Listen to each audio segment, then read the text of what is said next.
பேசலாமா நம்ம இன்னைக்கு? ஒரு தடவை பாருங்க, எனக்கு நடந்த நிகழ்வு உங்கள்கிட்ட சொல்கிறேன். எங்கள் வீட்டுக்கு ஒருத்தர் வந்திருந்தார். அவர் என்ன பண்ணார், வெத்தலை பாக்கு போடுவார். அவர் கையில் ஒரு வெத்தலை பொட்டலமும் வச்சுருப்பார், வெத்தலை பாக்கு போடுவார். எங்கள் வீட்டுக்கு வந்தப்போ என்ன பண்ணுவார், தினமும் நம்ம சாப்பிட்டுட்டுலாம் உட்காந்துருக்கும்போது, அமுதா வெத்தலை போட்டுக்கிறியா, போட்டுக்கையன், முதல்ல போட்டுக்கிறியான்னு கேட்பார். போட்டுக்கோ அப்படின்னு கொடுப்பாரு. சரின்னுட்டு நானும் அந்த வெத்தலையை வாங்கி போட்டுக்கிட்டேன். அவர் ஒரு வாரம் இருந்தார் வீட்டில். இருந்துட்டு அவர் போயிட்டார். போன பிறகு 8வது நாளுங்க, மத்தியானம் சாப்பிட்டு முடித்த உடனே வெத்தலை பாக்கு போட்டுக்கணுங்கிற உணர்வு எனக்கு வந்தது.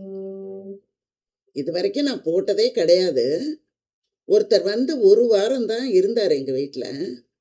அவரோட அந்த பழக்கம் என்னை எவ்வளவு சீக்கிரம் பாதிச்சுது அப்படின்னா, இத்தனை ஆண்டு காலம் அதை நம்ம செய்யாமல் இருந்திருக்கோம்.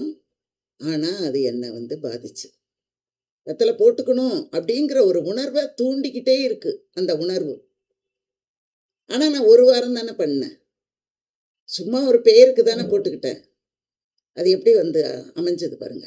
அதே மாதிரி ஒரு 10 ஆண்டுகளுக்கு முன்னால், அந்த டிவி பேரை சொல்லலாமான்னு எனக்கு தெரியல, புதுசாக வந்திருந்தது அந்த டிவி. ஒரு 10 ஆண்டுகளுக்கு முன்னால் அந்த டிவியில் ஒரு தொடர் ஒன்று ஓடிச்சு, சிம்ரன் நடித்த தொடர். பரபரன்னு இருக்கும். மத்தியானம் 1 மணிக்கு அந்த தொடர் ஓடும். 12:30 மணிலேருந்து 1 மணின்னு நினைக்கிறேன் நான். என்னன்னா, அந்த தொடரை என்னால் பார்க்காம இருக்கவே முடியல. திரும்ப திரும்ப அந்த தொடரோட நினைவுகள் வந்துக்கிட்டே இருக்கு. என்னடா இது அப்படின்னு பார்க்கும்போது, ஒரு பைத்தியக்காரத்தனமாக அந்த அந்த நேரம் ஆச்சுன்னா, அந்த டிவியை பார்க்க முடியலன்னா, கோபம், சண்டை, வெறுப்பு, பசி, நேரத்துக்கு சாப்பாடு கூட கொடுக்காம அந்த டிவிக்கு முன்னால் போய் உட்கார வேண்டிய ஒரு நிலையை அது எனக்கு ஏற்படுத்தியது.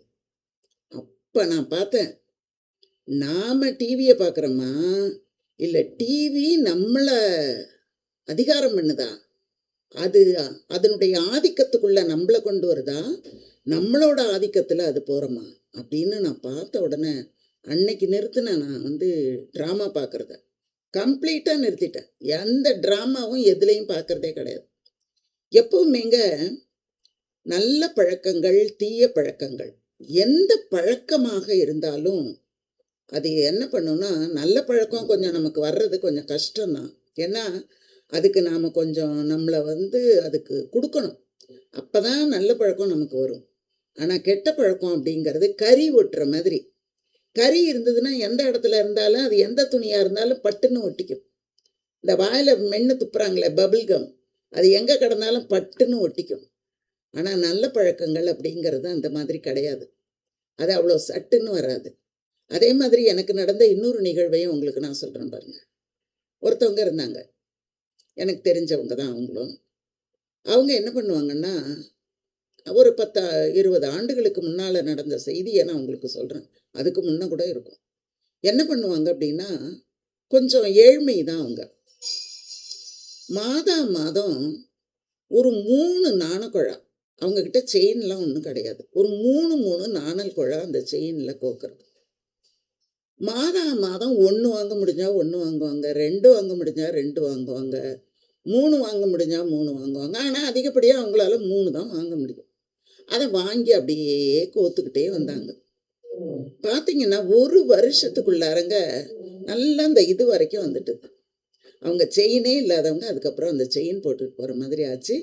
திருடனும் அதை பிடுங்க மாட்டான். ஏன்னா அதை பிடிச்சி இழுத்த வேகம் என்ன பண்ணும், உதிர்ந்து எல்லாமே கீழே கொட்டிடும். அதனால் அதை எவனும் உருவவும் மாட்டான், பிடுங்கவும் மாட்டான். அந்த மாதிரி அவங்க வாங்கியிருந்தாங்க.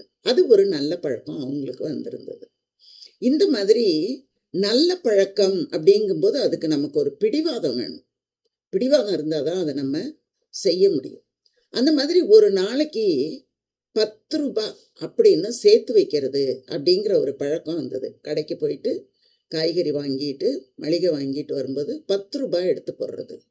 அந்த 10 ரூபாயை மாதம், ஒரு நாளைக்கு 10 ரூபாய் அப்படின்னா 30 நாளைக்கு எவ்வளவாச்சு? அந்த பணத்தை அப்படியே கொண்டு போய் சீட்டு கட்டுவாங்க, நகை சீட்டு கட்டி. எப்படி அது சேருது பாருங்க.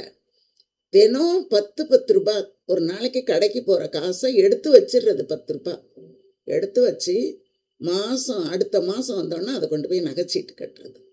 கட்டி அப்படியே நகை வாங்கினாங்க அவங்க. அது எவ்வளோ ஒரு நல்ல பழக்கம் பார்த்தீங்களா? பெருசாக தெரியவே இல்லை.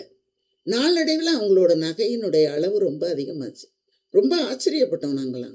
இது எப்படிங்க சாத்தியம் அப்படிங்கும்போது தான் அவங்க சொன்னாங்க, நான் இந்த மாதிரி தான் செய்வேன் அப்படின்னு. இப்போ நான் 2 நல்ல பழக்கத்துக்கு உதாரணம் சொன்னேன், 2 கெட்ட பழக்கத்துக்கு உதாரணம் சொன்னேன். எந்த பழக்கமாக இருந்தாலும் நாம் நேரத்தை நம்ம செய்யக்கூடிய ஒரு நல்ல செயல்களை தினம் கொஞ்சம் யோசிக்கணும். இன்னைக்கு இத்துணூண்டு தானே, சேர்த்து தான் பார்ப்போமே அப்படின்னு. ஆனால் அதையே எனக்கு தெரிஞ்ச இன்னொருத்தவங்களே என்ன பண்ணாங்கன்னா, மாதம் மாதம் அவங்களுக்கு பற்றாக்குறை தான். பணம் பத்தாது. கடன் வாங்குவாங்க, கடன் வாங்குவாங்க, கடன் வாங்குவாங்க. இதை கொடுக்க அது கடன், அதை கொடுக்க இதை கடன், இதை தூக்கி இதில் போட்டு அதை தூக்கி அதில் போட்டு ஒரே குழப்பம். ஏகப்பட்ட கடன் ஆயிடுச்சு அவங்களுக்கு. அளவே இல்லை. எல்லாத்தையும் பிடுங்கிட்டு போயிட்டான். அவங்க வீட்டு பையன்கிட்ட இருந்த சர்டிஃபிகேட்டை கூட பிடுங்கிட்டு போயிட்டான். நீ பணத்தை கட்டிட்டு வாங்கிட்டு போ. பையனும் வேலைக்கு போக முடியல. வீட்டில் ஒன்றுமே கிடையாது. தொடச்சி துண்டாடிட்டு போயிட்டான். கடன் வாங்கினவங்க விடுவாங்களா? வீட்டில் சர்டிஃபிகேட்டு கூட வைக்காமல் தூக்கிட்டு போயிட்டாங்க.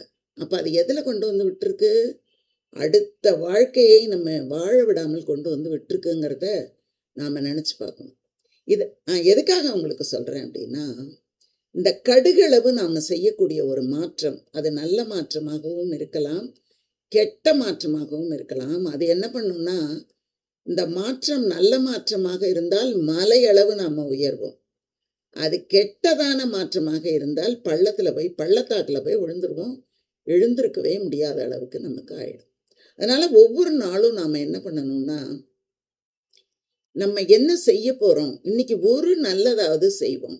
இந்த தங்க நகை வியாபாரம் அதெல்லாம் நம்ம விளம்பரத்தில் பார்க்குறோம். விளம்பரம் ஒரு பெரிய தாக்கத்தை மக்களுக்கு ஏற்படுத்தும். அதனால தான் நிறைய விளம்பரங்களை, அதுவும் முக்கியமாக பெண்கள் பார்க்கக்கூடிய தொடர்களில், நாடகங்களில், திரைப்படங்கள்லாம் போடும்போது நம்ம டிவி ஆகட்டும், ஓடிடி ஆகட்டும், எதில் இருந்தாலும் சரி தங்க வியாபாரத்தை காட்டிக்கிட்டே இருப்பாங்க.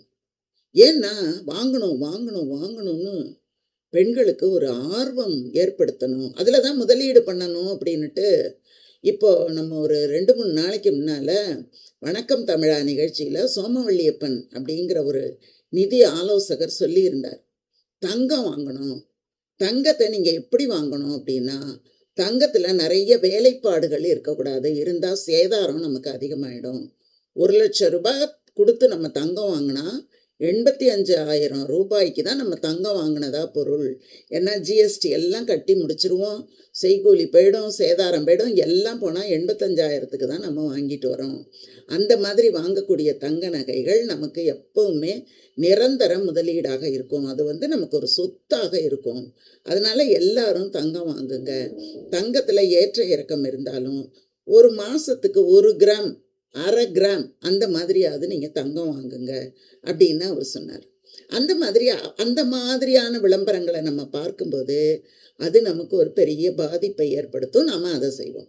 அதை விட்டுட்டு எப்போ பார்த்தாலும் குடிக்கிறது, அடிக்கிறது, விரட்டுறது, துன்புறுத்துறது, இது கட்டாயம் இது இல்லாத திரைப்படங்கள் இல்லவே இல்லை. எல்லா திரைப்படங்கள்லையும் குடிகாரர்கள், சிகரெட் பிடிக்கிறவன், பெண்ணை விரட்டி விரட்டி அடிக்கிறவன், துன்புறுத்துறவன், இதையே இடைவிடாம வாலிபர்கள் பார்த்து கொண்டிருந்தால் அவங்களோட வக்கிரம் தான் எல்லா இடங்களிலேயும் வெளிப்படும். ஏன்னா அவங்கள அது பாதிக்கும். அது அவர்கள் மீது தவறுன்னு நான் சொல்ல மாட்டேன். இந்த விளம்பரங்களும் இந்த திரைப்படங்களும் அது காட்டக்கூடிய அந்த நிகழ்வுகளை பார்க்குறாங்க பாருங்க, அது ஒரு பெரிய பாதிப்பை ஏற்படுத்தும். ஏன் அப்படின்னா அது கண்ணையும் கவருது, காதையும் போய் சேருது. அது நம்முடைய மூளைக்குள்ளார போய் நல்ல பலமாக உட்கார்ந்து கொள்ளும். அதனால தான் நிறைய இடங்கள்ல பெண்கள் துன்புறுத்தல் நடக்குதில்ல, எல்லா இடங்கள்லையும் நடக்குதில்ல. பெண்ணை இடிக்கிறான், தொடுறான், போகிறான், வர்றான், ஒன்றும் தப்பு இல்லை அப்படின்னு ஹைகோர்ட்டே சொல்லுதில்ல. பெண்கள் மேலே மோதுறதும் பெண்களோட ஆடையை உருவுவதும் தவறில்லை அப்படின்னு கோர்ட்டே தீர்ப்பு சொல்லியிருக்குன்னெல்லாம் வருது பாருங்க. நான் பார்க்கறது தான். அந்த மாதிரி வரக்கூடிய தீர்ப்புகள்லாம் எதன் அடிப்படையில் வருதுன்னா, இந்த மாதிரி இதெல்லாம் தப்பு இல்லை தப்பு இல்லைன்னு நியாயப்படுத்தப்படும் போது இந்த மாதிரி சீரழிவுகள் நடக்கின்றன. அதனால உயர்ந்த லட்சியங்களை நோக்கி நாம் ஓட ஓட ஓட நாம் உயர்ந்த இடத்தை அடைவோம். நாம் தாழ்ந்ததை நோக்கி செல்ல செல்ல இன்னும் இன்னும் நாம் தாழ்ந்து போவோங்கிறத நம்ம எப்பவுமே நினைவில் வச்சுக்கணும். ஒரு சின்ன உதாரணத்தோட முடிச்சிடுறேன் நான். அன்றைக்கு சாலை வழியாக நாங்கள் இரவு ஆயிடுச்சு, ஒரு 10-10:30 இருக்கும், வந்துட்டுருக்கோம். ரோட்டில் ஒரு பழ வியாபாரி ஒரு வண்டியில் பழத்தை போட்டுட்ருக்காரு. பக்கத்தில் இருக்கிறவங்கெல்லாம் நிறைய பேர் நகர்ந்துட்டாங்க, அவர் மட்டும் வச்சுக்கிட்டு இருந்தார். அப்போ நான் கேட்டேன், என்னங்க இது இந்நேரம் ஆகிட்டு இன்னும் நீங்கள் வீட்டுக்கு போகலையா, இதில் இங்கேயே உட்காந்துருக்கீங்களே அப்படின்னு கேட்கும்போது அவர் சொன்னார், ஒவ்வொரு நாளும் நான் ஒரு அளவு சம்பாதிச்சுட்டு தான் வீட்டுக்கு போவேன், அதுக்கு இன்னும் கொஞ்சம் குறைச்சலாக இருக்குது. உங்களை மாதிரி இதை இப்போ போகிறீங்களே, இந்த மாதிரி கொஞ்சம் ஏதோ ஒரு காலதாமதத்தால் வர்றவங்களுக்கு இந்த பழம் தேவைப்படும். அப்போ நான் கொடுத்தேன்னா எனக்கு கிடைக்க வேண்டிய பணமும் வந்து சேரும். அதனால தான் நான் கொஞ்சம் தாமதமாக கடையை மூடிட்டு போகிறேன் அப்படின்னு அவர் சொன்னார். வருவதும் மிக விரைவில் வந்துடுவார். ஏன்னா காலையில் சீக்கிரம் எழுந்திருக்கிறவங்க, சீக்கிரம் வேணும்னு தேடுறவங்களுக்கு கடைகள் இல்லைன்னா என்ன பண்ணுவாங்க, இவர்கிட்ட வந்து வாங்கிட்டு போகிறதுக்கு வசதியாக இருக்கும். அதனால் காலையிலையும் சீக்கிரம் வந்துடுவார். இரவும் எல்லாரும் மூடின பிறகு கொஞ்சம் நேரம் இருந்துட்டு அவருக்கு கிடைக்க வேண்டிய பணம் கிடைச்சவன தான் போவார். இவங்கெல்லாம் தாங்க வாழ்க்கையில் முன்னேறுவாங்க. இவங்களுக்கு தான் முன்னேற்றம் சாத்தியப்படும். அதனால் நாம் கடுகளவு மாற்றம் மலையளவு நம்மை உயர்த்தும் என்பதை எப்போதும் நினைவில் வைத்து கொள்ள வேண்டும். சரிங்களா? நன்றி, வணக்கம், வாழ்க வளமுடன். தொடர்ந்து பாருங்கள், நிறைய செய்திகள் உங்களுக்காக, நல்ல செய்திகள். சரியா?